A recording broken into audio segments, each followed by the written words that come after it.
सबको राम राम।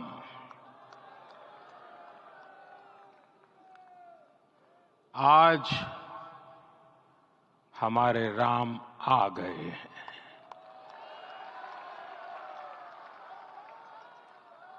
सदियों की प्रतीक्षा के बाद हमारे राम आ गए हैं। सदियों का अभूतपूर्व धैर्य, अनगिनत बलिदान, त्याग और तपस्या के बाद हमारे प्रभु राम आ गए हैं। इस शुभ घड़ी की आप सभी को, समस्त देशवासियों को बहुत बहुत बधाई। मैं अभी गर्भगृह में ईश्वरीय चेतना का साक्षी बनकर आपके सामने उपस्थित हुआ हूं। कितना कुछ कहने को है, लेकिन कंठ अवरुद्ध है। मेरा शरीर अभी भी स्पंदित है, चित्त अभी भी उस पल में लीन है।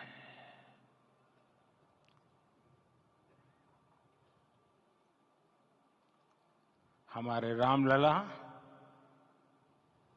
अब टेंट में नहीं रहेंगे।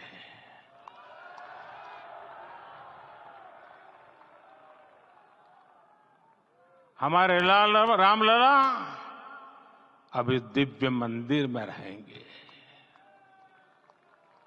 मेरा पक्का विश्वास है, अपार श्रद्धा है कि जो घटित हुआ है, इसकी अनुभूति देश के, विश्व के कोने कोने में राम भक्तों को हो रही होगी।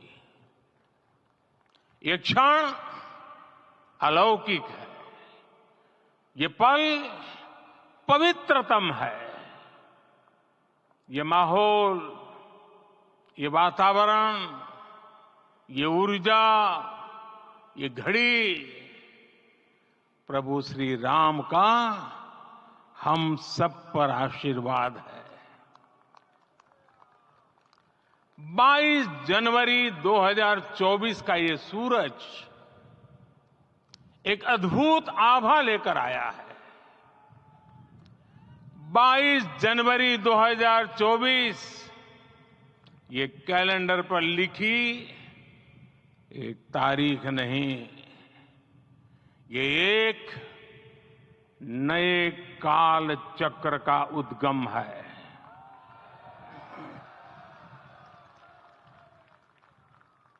राम मंदिर के भूमि पूजन के बाद से प्रतिदिन पूरे देश में उमंग और उत्साह बढ़ता ही जा रहा था। निर्माण कार्य देख देशवासियों में हर दिन एक नया विश्वास पैदा हो रहा था। आज हमें सदियों के उस धैर्य की धरोहर मिली है। आज हमें श्री राम का मंदिर मिला है। गुलामी की मानसिकता को तोड़कर उठ खड़ा हो राष्ट्र। अतीत के हर दंश से हौसला लेता हुआ राष्ट्र ऐसे ही नव इतिहास का सृजन करता है। आज से 1000 साल बाद भी लोग आज की इस तारीख की, आज के इस पल की चर्चा करेंगे। और ये कितनी बड़ी राम कृपा है कि हम सब इस पल को जी रहे हैं, इसे साक्षात घटित होते देख रहे हैं। आज दिन दिशाएं, दिगंत सब दिव्यता से परिपूर्ण है। ये समय सामान्य समय नहीं है। ये काल के चक्र पर सर्वकालिक शाही से अंकित हो रही अमिट स्मृति रेखाएं हैं। साथियों, हम सब जानते हैं कि जहां राम का काम होता है, वहां पवन पुत्र हनुमान अवश्य विराजमान होते हैं। इसलिए मैं राम भक्त हनुमान और हनुमान गढ़ी को भी प्रणाम करता हूं। मैं माता जानकी, लक्ष्मण जी, भरत, शत्रुघ्न सबको नमन करता हूं। मैं पावन अयोध्यापुरी और पावन सरयू को भी प्रणाम करता हूं। मैं इस पल दैवीय अनुभव कर रहा हूं कि जिनके आशीर्वाद से ये महान कार्य पूरा हुआ है। वे दिव्य आत्माएं, वे दैवीय विभूतियां भी इस समय हमारे आसपास उपस्थित है। मैं इनसे भी दिव्य चेतनाओं को भी कृतज्ञता पूर्वक नमन करता हूं। मैं आज प्रभु श्री राम से क्षमा याचना भी करता हूं। हमारे पुरुषार्थ, हमारे त्याग, तपस्या में कुछ तो कमी रह गई होगी कि हम इतनी सदियों तक ये कार्य कर नहीं पाए। आज वो कमी पूरी हुई है।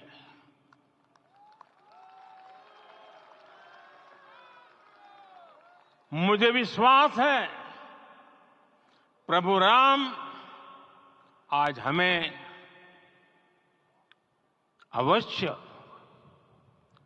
क्षमा करेंगे।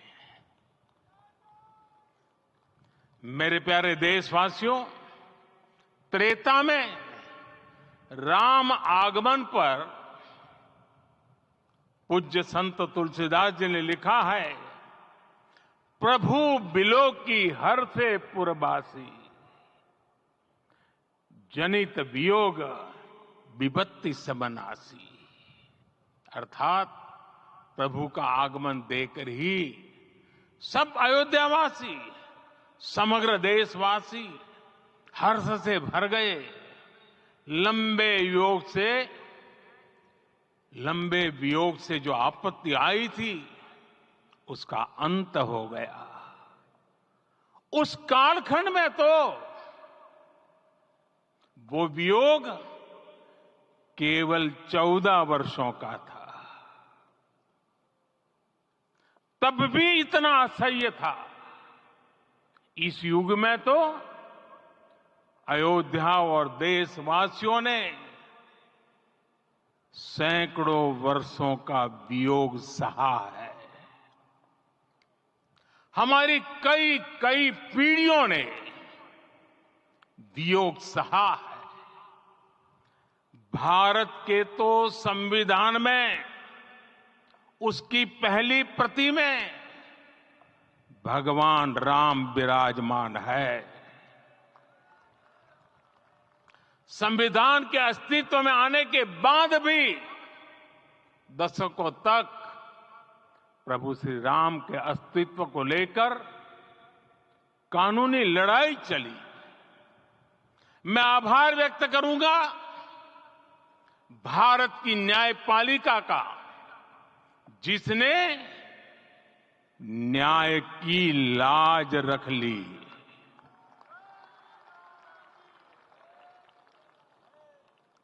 न्याय के पर्याय प्रभु राम का मंदिर भी न्यायबद्ध तरीके से ही बना। साथियों, आज गांव-गांव में एक साथ कीर्तन संकीर्तन हो रहे हैं। आज मंदिरों में उत्सव हो रहे हैं, स्वच्छता अभियान चलाए जा रहे हैं। पूरा देश आज दीपावली मना रहा है। आज शाम घर घर राम ज्योति प्रज्वलित करने की तैयारी है। कल मैं श्री राम के आशीर्वाद से धनुषकोडी में राम सेतु के आरंभ बिंदु अरिचल मुनाई पर था। जिस घड़ी प्रभु राम समुद्र पार करने निकले थे, वो एक पल था जिसने काल चक्र को बदला था। उस भावमय पल को महसूस करने का मेरा ये विनम्र प्रयास था। वहां पर मैंने पुष्प वंदना की। वहां मेरे भीतर एक विश्वास जगा कि जैसे उस समय काल चक्र बदला था, उसी तरह अब काल चक्र फिर बदलेगा और शुभ दिशा में बढ़ेगा। अपने 11 दिन के व्रत अनुष्ठान के दौरान मैंने उन स्थानों का चरण स्पर्श करने का प्रयास किया जहां प्रभु राम के चरण पड़े थे। चाहे वो नासिक का पंचवटी धाम हो, केरला का पवित्र त्रिपायर मंदिर हो, आंध्र प्रदेश में लेपाक्षी हो, श्रीरंगम में रंगनाथ स्वामी मंदिर हो, रामेश्वरम में श्री रामनाथ स्वामी मंदिर हो, या फिर धनुषकोडी। मेरा सौभाग्य है कि इसी पुनीत पवित्र भाव के साथ मुझे सागर से सरयू तक की यात्रा का अवसर मिला। सागर से सरयू तक हर जगह राम नाम का वही उत्सव भाव छाया हुआ है। प्रभु राम तो भारत की आत्मा के कण कण से जुड़े हुए हैं। राम भारतवासियों के अंतर मन में विराजे हुए हैं। हम भारत में कहीं भी किसी की अंतरात्मा को छुएंगे तो इस एकत्व की अनुभूति होगी और यही भाव सब जगह मिलेगा। इससे उत्कृष्ट, इससे अधिक देश को समायोजित करने वाला सूत्र और क्या हो सकता है।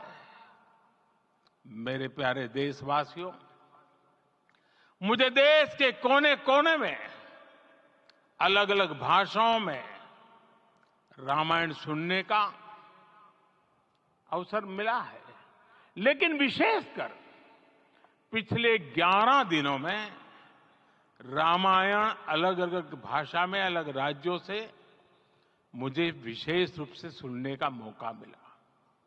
राम को परिभाषित करते हुए ऋषियों ने कहा है, रमन्ते यस्मिन् इति रामः, अर्थात जिसमें रम जाए वही राम है।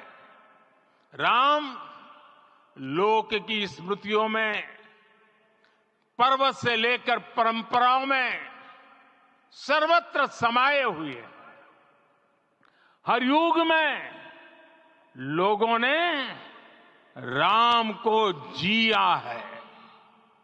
हर युग में लोगों ने अपने अपने शब्दों में अपनी अपनी तरह से राम को अभिव्यक्त किया है और ये राम रस जीवन प्रवाह की तरह निरंतर बहता रहता है। प्राचीन काल से भारत के हर कोने के लोग राम रस का आचमन करते रहे हैं। राम कथा असीम है और रामायण भी अनंत है।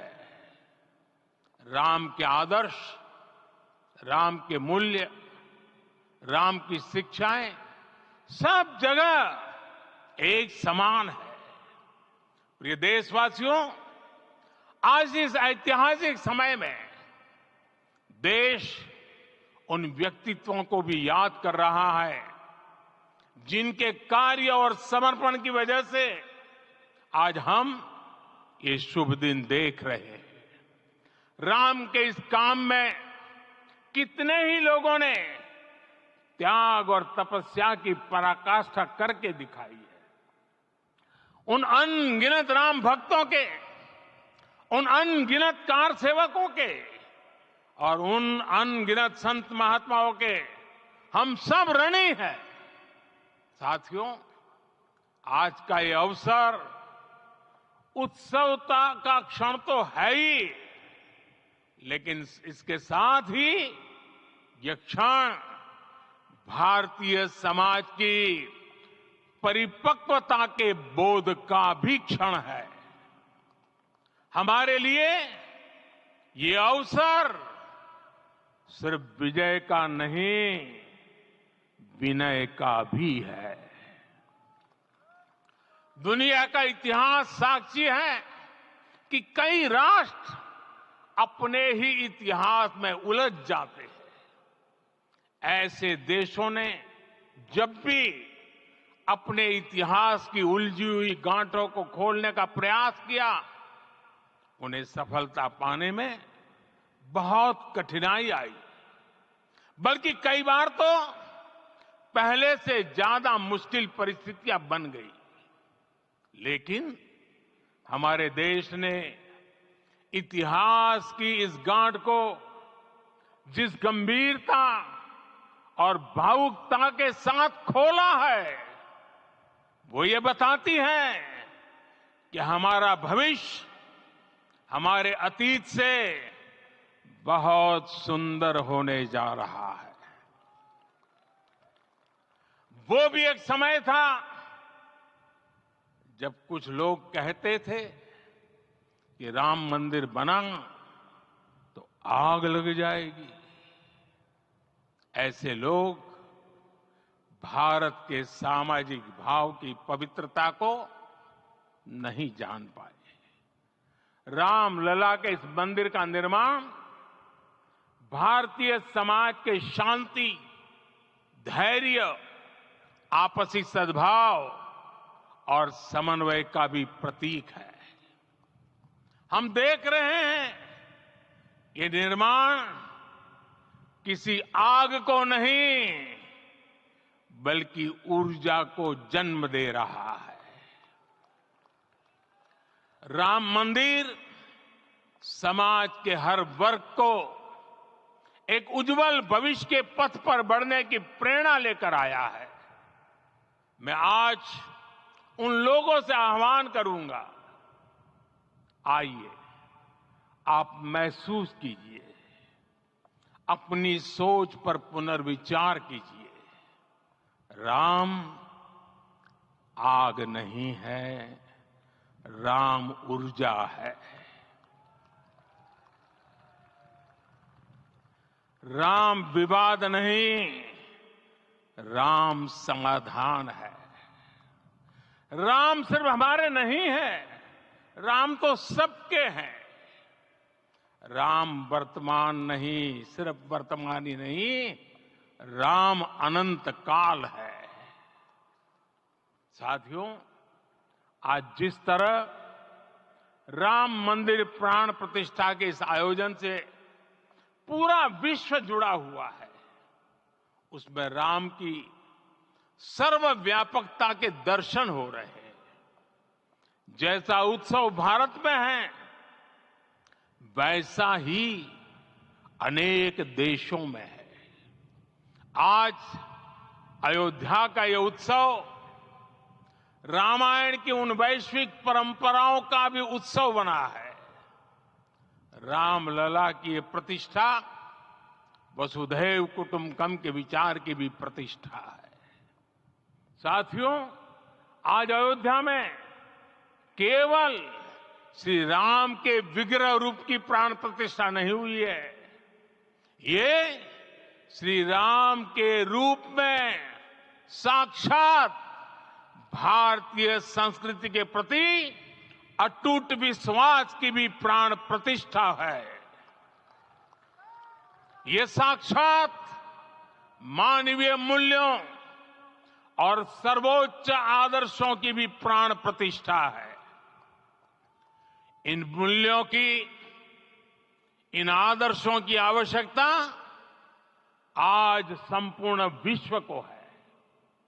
सर्वे भवन्तु सुखिनः, ये संकल्प हम सदियों से दोहराते आए हैं। आज उसी संकल्प को राम मंदिर के रूप में साक्षात आकार मिला है। ये मंदिर मात्र एक देव मंदिर नहीं है, ये भारत की दृष्टि का, भारत के दर्शन का, भारत के दिग्दर्शन का मंदिर है। ये राम के रूप में राष्ट्र चेतना का मंदिर है। राम भारत की आस्था है, राम भारत का आधार है, राम भारत का विचार है, राम भारत का विधान है, राम भारत की चेतना है, राम भारत का चिंतन है, राम भारत की प्रतिष्ठा है, राम भारत का प्रताप है, राम प्रवाह है, राम प्रभाव है, राम नेति भी है, राम नीति भी है, राम नित्यता भी है, राम निरंतरता भी है, राम विभु है, विशद है, राम व्यापक है, विश्व है, विश्वात्मा है। और इसलिए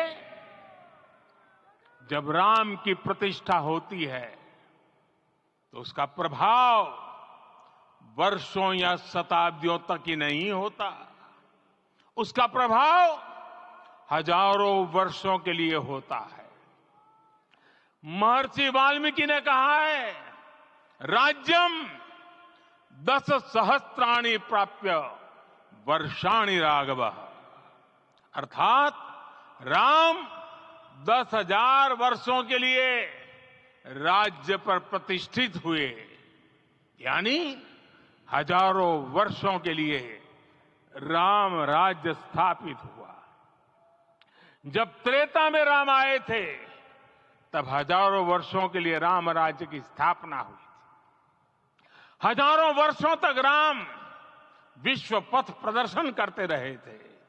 और इसलिए मेरे प्यारे देशवासियों, आज अयोध्या भूमि हम सभी से, प्रत्येक राम भक्त से, प्रत्येक भारतीय से कुछ सवाल कर रही है। श्री राम का भव्य मंदिर तो बन गया, अब आगे क्या? सदियों का इंतजार तो खत्म हो गया, अब आगे क्या? आज के इस अवसर पर जो दैवीय आत्माएं हमें आशीर्वाद देने के लिए उपस्थित हुई हैं, हमें देख रही हैं, उन्हें क्या हम ऐसे ही विदा करेंगे? नहीं, कदापि नहीं। आज मैं पूरे पवित्र मन से महसूस कर रहा हूं कि काल चक्र बदल रहा है। ये सुखद संयोग है कि हमारी पीढ़ी को एक कालजयी पथ के शिल्पकार के रूप में चुना गया है। 1000 वर्ष बाद की पीढ़ी राष्ट्र निर्माण के हमारे आज के कार्यों को याद करेगी। इसलिए मैं कहता हूं, यही समय है, सही समय है। हमें आज से, इस पवित्र समय से अगले 1000 साल के भारत की नींव रखनी है। मंदिर निर्माण से आगे बढ़कर अब हमें सभी देशवासी यही इस पल से समर्थ, सक्षम, भव्य, दिव्य भारत के निर्माण की सौगंध लेते हैं।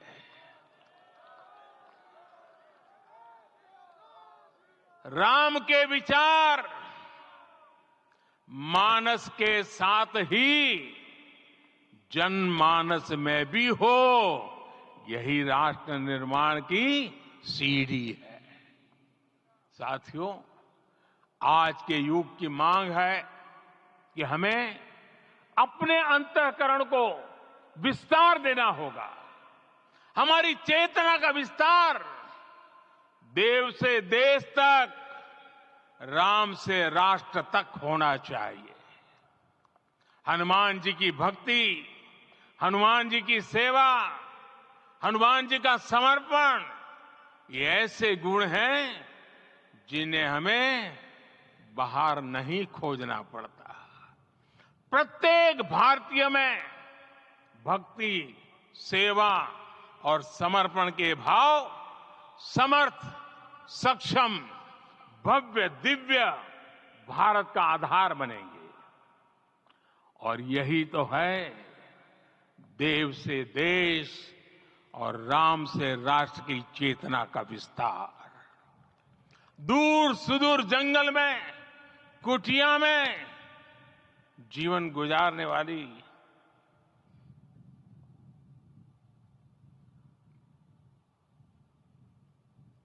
मेरी आदिवासी मां शबरी का ध्यान आते ही अप्रतिम विश्वास जागृत होता है। मां शबरी तो कब से कहती थी, राम आएंगे।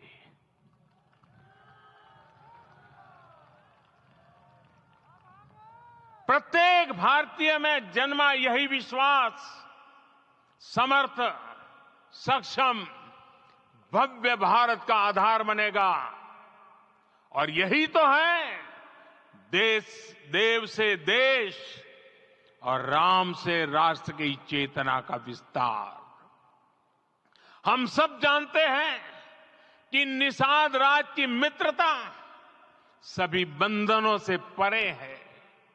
निषाद राज का राम के प्रति सम्मोहन, प्रभु राम का निषाद राज के लिए अपनापन कितना मौलिक है। सब अपने हैं, सभी समान है। प्रत्येक भारतीय में अपनत्व की, बंधुत्व की ये भावना समर्थ, सक्षम, भव्य, दिव्य भारत का आधार बनेगी। और यही तो है देव से देश और राम से राष्ट्र की चेतना का विस्तार। साथियों, आज देश में निराशा के लिए रत्ती भर भी स्थान नहीं है। मैं तो बहुत सामान्य हूं, मैं तो बहुत छोटा हूं। अगर कोई ये सोचता है तो उसे गिलहरी के योगदान को याद करना चाहिए। गिलहरी का स्मरण ही हमें हमारी इस हिचक को दूर करेगा, हमें सिखाएगा कि छोटे बड़े हर प्रयास की अपनी ताकत होती है, अपना योगदान होता है। और सबके प्रयास की यही भावना समर्थ, सक्षम, भव्य, दिव्य भारत का आधार बनेगी। और यही तो देव से देश और राम से राष्ट्र की चेतना का विस्तार। साथियों, लंकापति रावण प्रकांड ज्ञानी थे, अपार शक्ति के धनी थे, लेकिन जटायु जी की मूल्य निष्ठा देखिए। वे महाबली रावण से भिड़ गए। उन्हें भी पता था कि वो रावण को परास्त नहीं कर पाएंगे, लेकिन फिर भी उन्होंने रावण को चुनौती दी। कर्तव्य की यही पराकाष्ठा समर्थ, सक्षम, भव्य, दिव्य भारत का आधार है। और यही तो है देव से देश और राम से राष्ट्र की चेतना का विस्तार। आइए हम संकल्प लें कि राष्ट्र निर्माण के लिए हम अपने जीवन का पल पल लगा देंगे। राम काज से राष्ट्र काज, समय का पल पल, शरीर का कण कण राम समर्पण को राष्ट्र समर्पण के ध्येय से जोड़ देंगे। मेरे देशवासियों, प्रभु श्री राम की हमारी पूजा विशेष होनी चाहिए। ये पूजा स्व से ऊपर उठ करके समष्टि के लिए होनी चाहिए। ये पूजा अहम से उठकर वयम के लिए होनी चाहिए। प्रभु को जो भोग चढ़ेगा वो विकसित भारत के लिए हमारे परिश्रम की पराकाष्ठा का प्रसाद भी होगा। हमें नित्य पराक्रम, पुरुषार्थ, समर्पण का प्रसाद प्रभु राम को चढ़ाना होगा। इनसे नित्य प्रभु राम की पूजा करनी होगी, तब हम भारत को वैभवशाली और विकसित बना पाएंगे। मेरे प्यारे देशवासियों, ये भारत के विकास का अमृत काल है। आज भारत युवा शक्ति की पूंजी से भरा हुआ है, ऊर्जा से भरा हुआ है। ऐसी सकारात्मक परिस्थितियां फिर न जाने कितने समय बाद बनेगी। हमें अब चूकना नहीं है, हमें अब बैठना नहीं है। मैं अपने देश के युवाओं से कहूंगा, आपके सामने हजारों वर्ष की परंपरा की प्रेरणा है। आप भारत की उस पीढ़ी का प्रतिनिधित्व करते हैं जो चांद पर तिरंगा लहरा रही है। वो 15 लाख किलोमीटर की यात्रा करके सूर्य के पास जाकर मिशन आदित्य को सफल बना रही है। जो आसमान में तेजस और सागर में विक्रांत का परचम लहरा रही है। अपनी विरासत पर गर्व करते हुए आपको भारत का नव प्रभात लिखना है। परंपरा की पवित्रता और आधुनिकता की अनंतता, दोनों ही पथ पर चलते हुए भारत समृद्धि के लक्ष्य तक पहुंचेगा। मेरे साथियों, आने वाला समय अब सफलता का है। आने वाला समय अब सिद्धि का है। ये भव्य राम मंदिर साक्षी बनेगा भारत के उत्कर्ष का, भारत के उदय का। ये भव्य राम मंदिर साक्षी बनेगा भव्य भारत के अभ्युदय का, विकसित भारत का। ये मंदिर सिखाता है कि अगर लक्ष्य सत्य प्रमाणित हो, अगर लक्ष्य सामूहिकता और संगठित शक्ति से जन्मा हो, तब उस लक्ष्य को प्राप्त करना असंभव नहीं है। ये भारत का समय है और भारत अब आगे बढ़ने वाला है। शताब्दियों की प्रतीक्षा के बाद हम यहां पहुंचे हैं। हम सब ने इस युग का, इस कालखंड का इंतजार किया है। अब हम रुकेंगे नहीं। हम विकास की ऊंचाई पर जाकर ही रहेंगे। इसी भाव के साथ रामलला के चरणों में प्रणाम करते हुए आप सभी को बहुत बहुत शुभकामनाएं। सभी संतों के चरणों में मेरे प्रणाम। सियावर रामचंद्र की, सियावर रामचंद्र की, सियावर रामचंद्र की।